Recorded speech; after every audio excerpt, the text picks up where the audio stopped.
анан жакшы жакка өзгөрүшүнө бир себепкер болуп калсак деп бүгүнкү күнү мынакей огошко сиздердин максатыңарга жеткиле коюларым. келип калдык, Кудай буюрса. Себепкер болуучубуз да, ырыскыны берүүчү Кудай. Анан сиздерге дагы мына сиздерге окшогон энелерибиз бар, үйүбүз жарык. Анан ушундай уулду тарбиялап, бизге окшогон уулду тарбиялап, бул жарыкка алып келген сиздерсиздер. Сиздер болбосоңуздар бул жарыкты биз көрбөйт да болдук. Анан сиздердин аркаңыздан Кудайга шүгүрчүлүк бүгүнкү күндө. Анан ушундай тарбияны берип чоңойткон уул кыздар бүгүнкү күндө мекенге кызматын кылат, элине үчүн кызмат кылат, дин үчүн кызмат кылат. Анан Кудайга шүгүр. Мына бүгүнкү эжекебиздин оюнда жок нерсе болгон жатат. Ушул жер тилкеси дагы 10 жылда ала албай жүргөндөр бар. Негизинде бүгүнкү күндө жашоодо ала албай жүрөт. Көпсөт айына 2000 сом пенсия алат, пособие алат, билебиз баарыбыз. Бирок ал 2000 сомдук пособие менен бүгүнкү күндө биз жерди ала албайбыз, там да сала албайбыз. Кудай разы болсун, Аллах Таала разы болсун. Биз мына мен айтып коюшум керек, мына урматтуу мекендештер, бир туугандар, биз кайрымдуу бол коомдук фонд деп негиздеп иш алып барып, Кудай буйрса Аллахтын ыраазылыгын табуу максатында жакшы иштерди алып баруунун аракетиндебиз. Ушул кылган аракетибизге коомчулук ичиндеги кайрымдуу инсандар кол сунууда. Анан мынакей ушул турган эжекебиз бизге кайрылуу кылган Ош шаарынан. Ошол кайрылуусунун аркасында бүгүнкү күндө биз жер тилкесин, үй салып берүү маселесин колго алууну аракет кылганбыз. Ошол биздин демилгебизге мына дем күч берген мынакей бир туугандарыбыз жер тилкесин берип атат. Алла ыраазылыгы үчүн. Эми Кудай буйрса ушундай маселелерди көбүрөөк колго алсак деп чакырык кылат элек. Кудай буйрса. Анан ушул кылып аткан берген садакаңыздар, берген ушул нерсеңиздер, белегиңиздерге Алла разы болсун. Сиздердин да үй бүлөңүздөргө Кудайым тынчтык, бейпилдик, бир келген дүйнөдө жакшы бир татыктуу жашоо өмүр берсин, Кудайым буйрса. Азыр колунан 100 сомду чыгаргысы келбегендер көп. 100 сом чыгаргысы келбей, 10 сом чыгаргысы келбегендер көп. Бирок мындай ишти көп адамдар кыла бербейт. Бирок ошолордун катарында Кудайга чексиз шүгүрлөр болсун. Эми демексиз, эми мындай кайрымдуулук иштер ошо карындашым берип атат. Жаныбызда турат, карындашыма рахмат. Ошол адамдар көп болсо экен дейм да. Эл журтубузда, Кыргызстанда. Ошо жардамга муктаж адамдар аябай көп. Муну билинбеген мындай анда-санда эле көрсөтүп коет телевизордо.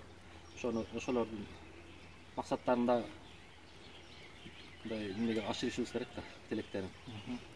Ошо Кудайым ошол адамдар көбүрөөк болсун, силер ошон мындай боорукер адамдар көп болсун. Алайым ошол адамды көбөйтө берсин. Каныңыз келсин. Кошумчалап кетейин. Бисмиллахир-рахманир-рахим. Мейримдүү райымдуу Аллах Тааланын исми менен баштаймын.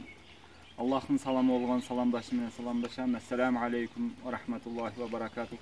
Урматтуу көрүүчүлөр, угуучулар, интернетте, YouTube'ду көрүүчүлөр, мен айтарым. Пайгамбар саллаллаху алейхи ва салламдан хадис бар. Абу Хурайра разияллаху анху баян кылат. İza mata ibn Adam inqata amalu illa min salas deyt. Пайгамбар саллаллаху алейхи ва саллам адам баласы дейт. Адам баласы өлгөндөн кийин дейт, бардык соо амал иштери токтойт экен. Бирок дейт, пайгамбарыбыз белгилеп айтып кетип атат. Бирок дейт, бул илля мин салас, 3 нерсенин соогу токтобойт экен. Ошол 3 нерсенин соогу кайсы десе, мен садакатын жария дейт, бул жария садака дейт. Кайрымдуулук дейт. Бир элиңиз үчүн бир кайрымдуулук кылсаңыз, элин пайдалансын деп бир жерден сууну чыгарсаңыз, элин пайдалансын деп бир көпүрө салсаңыз, элин пайдалансын деп бир мечиттерди, бала бакчаларды салсаңыз, элге керектүү нерселерди кылсаңыз, бунун сообу эч сиз өлгөнүңүздөн кийин дайым жетип тура турган сооптордон экен. А экинчиси болсо, бул артыңыздан илимдүү перзенттерди, намазкан перзенттерди калтырсаңыз, булар siz өткөнүңүздөн кийин булар дуа кылып турса, алардын сообу да сизге токтобой жетип турат экен. Үчүнчүсү, динге калтырган китептерди, динге бир жакшы нерселер салып кошуп кетсеңиз, ушул 3 нерсенин сообу сизге өлгөнүңүздөн кийин токтобой жетип турат иншалла. Ошон үчүн биз мына ушул эжем аркылуу эжем себеп болуп калды. Ошол Москвадагы жээнимди дагы айтып кетип десем болбойт. Москвадагы жээним ушул кайрымдуу бол элим деген кайрымдуулук фонду менен жолугуп Москвада. ошол Москвада жолугушуп ушул Азамат аке менен. Анан ошо эгерде ошто муктаж, жерге муктаж болгон адамдар болсо бизге кайрылсаңыз биз жер тилкесин беребиз деген сөзү менен Алланын ыраазычылыгы менен Алланын ыраазы биринчи бизде эң негизги ыраазычылык бул Алланын ыраазы кылыш. Бул садакатын жария. Аллах Таала айтып атат, бул садаканы жария кылгыла. Эгер бул садака жария бул токтогон садака, ошондуктан ошол жээним айтып бизге кайрылды эле. Биз ага бир ооздон бардыгыбыз макул болуп, ушул эженин бул атыңыз ким? Жипара эже менен мен өз ошол шаарда турат экен, Ашылыкта эжелердин үйүндө. Өз неме менен барып таанышып, акыбалын көрүп, ошол бардыгыбыз бир немеден берип, ошол бул жер тилкесин майлдеп бардыгыбыз Алланын ыраазы үчүн ушу эжеге өткөрүп беребиз. Ошол кандай эми бул элим, бул элди биз эмнеге чакырабыз? Элди бул биримдикке, адилеттүүлүккө, сабырдуулукка бардык бириксе, Кудай калса бул эжебиздин дагы Кудай калса мына азыр жаз айынын экинчи айы өтүп атат. Башталып калса, стройкасы Кудай калса күзгө чейин бул эже дагы үйүнө кирип алат.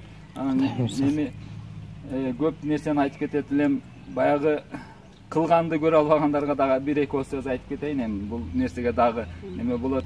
Кылгандарга бут тоспошубуз керек. Кылгандарга бир сом болбосо дагы жөн эле моралдык жактан сөзүбүз менен дагы балли деген сөзүбүздү унутпашыбыз керек. Рахмат ата-энесине деп, ата-энесине рахмат айтышыбыз керек. Дагы деги эле бул жакшылык иште эч качан бир токтошубуз керек. Биз мусулман бир тууган болгондон кийин мусулман сен тигесиң, сен баламдансың, сен түгүндөнсүң дебей, кол кабыштырып отура бербей жардам беришибиз керек. Ошондуктан баардыгыңыздарды ушул эженин үйүн тургузушка баардыгыңыздарды жардам берүүгө чакырып кетемин. Карап турбаш керек. Бул эже дагы кыйналып бир кызы менен бул көчөдө нары бери түрткү болгон. Эми ар кимдин башына түшкүлүк кылбасын аны. Качандыр бир башына түшкөн адамдар муну түшүнөттүр. Бирок ошого карабастан баардыгыбыз жардам беришиңиздерди суранам. Ошондон биз Ош областына караштуу Араван районунун Керемет айыл өкмөтүнүн Гүлбар айылынын бирлик участкасынан ушул эжени алып келип, мен өзүм тааныштырганмын. Гүлбарга барып жашайын десеңиз, жер сиздики, үйүңүздү дагы ошо кайрымдуулук фонду менен биз дагы карап турбайбыз, эл дагы карап турбайт, жардам берип салып беребиз деп ээрчитип келип, мына азыр өзүңүздөр көрүп атасыздар. Биз ошо жер менен тааныштырып, жер аябай жакшы жерде, артынан дагы, алдынан дагы суу агып турат, Ак Бура суусунан. Суулуу жер, биз өзүбүз ошо колдонобуз деп өзүбүзгө алган элек, бирок ушундай муктаждык болгон үчүн биз Алланын ыраазычылыгы үчүн берип атабыз ушул жерди. Ошол элден суранып кетерим. Көп жылдан бери үйүм жок, жерим жок, кыйналдым. Мына эжелер жардам берип, жер беришти, рахмат сиздерге. Силерге узун өмүр каалайм, чын ден соолук, ишиңерге ийгилик, Алла ыраазы болсун. Балаңыздын иши дагы жүрүшүп, Азамат менен байланышып, Азамат аркылуу жардам болуп жатат. Рахмат сиздерге. Чын ден соолук, узун өмүр каалайм. Рахмат. Айтканыңыз келсин. Тиле күндөрдө Москва шаарына барып өзүбүздүн мекендештерибиз менен жолугушуу учурунда Мырзаев Ахматбек деген жигитибиз Ош шаарынын Араван районунан болом. Өзүмө караштуу участогум бар, ошого бир муктаж болгон кишиге балким сатып берерсиңер же балким ошого там салып берерсиңер деген сунушун киргизген. Биз аябай ыраазы болуп, ошол иш боюнча бүгүн Ош шаарындабыз сапарда. Ошол сунуштарды ишке ашырып, мына ошонун бир туугандары менен жолугушуп, апасы менен жолугушуп, азыр бул Жипара эже менен барып жерин көрдүк. Буюрса мына кызыл китебин берип, документтерин берип тапшырып отурушат. Жакын арада бул эжебиз дагы үйлүү болгону турат. Аябай ыраазычылык билдиребиз сиздерге. Биздин мекендештерге дагы бир жолу кайрылып, дагы кайрыла берет элек. Ушундай дагы бир кайрымдуулук иштерине чогуу биргеликте иш алып барсак дагы мындай канчалаган бир туугандарыбыз, канчалаган эже сиңдилерибиз ушундай жардамга муктаждар бар. Ошолордун жардамдарын бирге ушундай Ахмат сыяктуу кошуп чечсек баардыгы жакшы болот эле деген тилектештебиз. Сиздерге дагы бир жолу ыраазычылык билдиребиз. Буюрса жакын арада Жипара эжебиз үйлүү болот деп ишенебиз.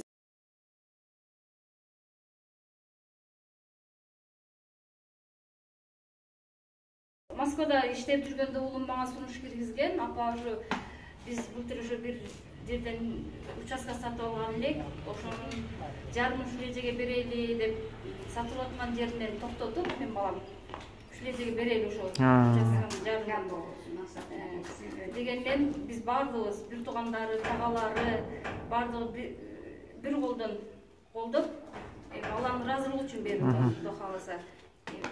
Кудай буйруса айткансыздарга. Сөзүн жерге таштабай. Ошондой уулду тарбиялаган энелер аман болсун. Сиздер аман болуңуздар. Бекем ден соолук. Канчалаган балдар жүрөт. Мекенге пайдасын эмес, зыянын тийгизген. Анан ушундай уулду пайдасын тийгизген, элин ойлогон, өзүнүн энесин эле эмес, өзүнүн бир туугандарын эле эмес, өзгөнү кошо ойлоп, ушундай баланы тарбиялаган сиздерге да рахмат. Аллах разы болсун. Рахмат, чоң апа. Мына ушундай Кудай буйруса. Мен уулумду тарбиялаганым Жакшы. Энелер бар, сиздер бар, үйүбүз жарык. Анан кийин мына Кудай буйруса канчалаган мекенибизде бизнесмендер бар, чоң-чоң. Бир эмес 10 участокты камтыгандар бар. Биз ошондойлорду чакырык кылып атабыз. Келгиле, ушундай жакшы иш кылайлы, бир адамдын тагдырынын жакшы жакка өзгөрүшүнө себепкер болойлу деп, эми ошондойлор байкелерибизге да чакырык кылабыз, эжелерибизге да. Мына ушундай көрүнүштөрдү элдер үлгү катары алса, көрсө, анан андылар дагы берсе, анан ушинтип туруп иштеп жүрсө, Кудай буйруса баары жакшы болот. Рахмат, сиздерге да рахмат, Кудай буйруса. Алманын сабагындай кыргызым ыйлаба, күн биет сагата, намыстуу эл чыгат буйруса.